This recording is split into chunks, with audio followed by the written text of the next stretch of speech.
Halo semuanya, perkenalkan saya Rizky Padilla, mahasiswa program studi Computer Science di Universitas Bina Nusantara dengan NIM 28026390056.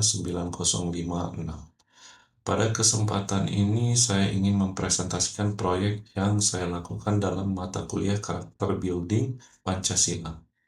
Topik yang saya angkat adalah seputar program makan bergizi gratis atau biasa disingkat MBG, yang merupakan salah satu kebijakan pemerintah yang sedang ramai dibicarakan. Proyek ini saya kerjakan dengan cara melakukan wawancara langsung dengan narasumber, yaitu Kak Sally Ardila, yang memiliki pengetahuan dan pandangan mendalam terhadap program ini.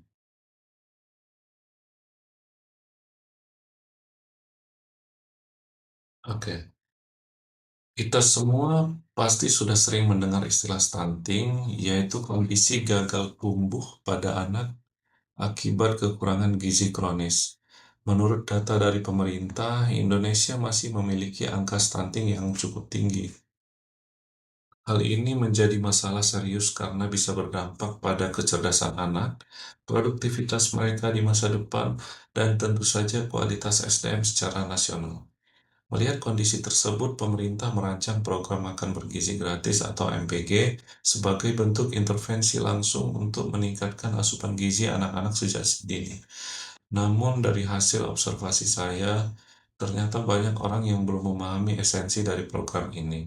Inilah yang mendorong saya untuk melakukan wawancara agar bisa menggali lebih dalam serta memahami bagaimana program ini sebenarnya bukan hanya sekedar bagi-bagi makanan, tapi punya dampak sosial dan ekonomi yang lebih luas. Dari latar belakang tersebut, saya merumuskan beberapa pertanyaan utama yang menjadi dasar proyek ini. Pertama, apa sebenarnya tujuan dari program MBG ini? Kedua, siapa saja yang menjadi sasaran dan mendapatkan manfaat langsung dari program ini? Dan yang ketiga, bagaimana dampaknya terhadap masyarakat, baik dari segi kesehatan maupun ekonomi lokal? Dengan merumuskan pertanyaan ini, saya ingin menghindari penilaian yang dangkal dan ingin melihat lebih dalam dari berbagai sudut pandang. Setelah saya melakukan wawancara dengan Kak Sally Ardila, banyak hal yang menarik yang saya temukan. Pertama, saya jadi lebih paham bahwa program MBG ini bukan hanya soal membagikan makanan kepada anak-anak, tapi bagian dari strategi nasional untuk memutus rantai kemiskinan sejak dini. Program ini menyasar anak-anak dan sekolah dasar dan menengah pertama, bukan hanya agar mereka tidak lapar saat belajar, tapi juga untuk memastikan mereka tumbuh sehat, kuat, dan cerdas. Hal yang sangat menarik juga adalah bagaimana program ini dirancang untuk tidak hanya dari sisi konsumsi, tapi juga produksi.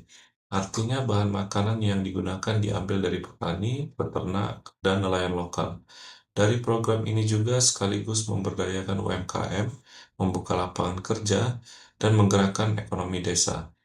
Dari satu kebijakan pemerintah mencoba menyentuh banyak titik masalah sekaligus, mulai dari kesehatan, pendidikan, hingga ekonomi kerakyatan.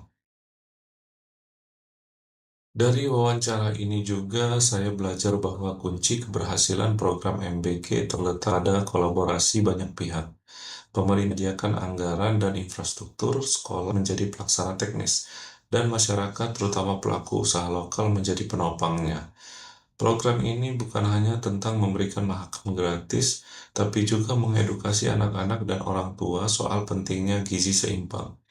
Jadi, ini bukan solusi jangka pendek saja, ada harapan jangka panjang di mana anak-anak Indonesia tumbuh jadi generasi sehat dan berkualitas. Hal ini sangat sejalan dengan nilai-nilai Pancasila, terutama dalam hal kemanusiaan, persatuan, dan keadilan sosial. Saya melihat bahwa program ini bisa jadi fondasi penting dalam bentuk masa depan Indonesia yang lebih kuat dan berdaya saing. Secara pribadi, saya merasa proyek ini memberikan pengalaman yang sangat berharga. Saya belajar bahwa isu gizi tidak bisa dipisahkan dari konteks sosial dan ekonomi. Awalnya saya pikir ini hanya soal makanan, tapi ternyata jauh lebih luas. Saya juga belajar bagaimana pentingnya empati, kemampuan komunikasi, dan keinginan untuk menggali fakta, terutama ketika saya menyusun pertanyaan wawancara. Pengalaman ini membuat saya merasa lebih peduli terhadap masalah di sekitar saya yang mungkin sebelumnya tidak saya pikirkan secara serius. Sebagai mahasiswa, saya jadi sadar bahwa kita bisa ikut peran aktif mendukung kebijakan sosial seperti ini. Bukan hanya dengan aksi besar, tapi dengan cara kecil seperti menyebarkan informasi yang benar, memberi masukan kepada pihak sekolah, atau bahkan ikut mendukung UMKM lokal.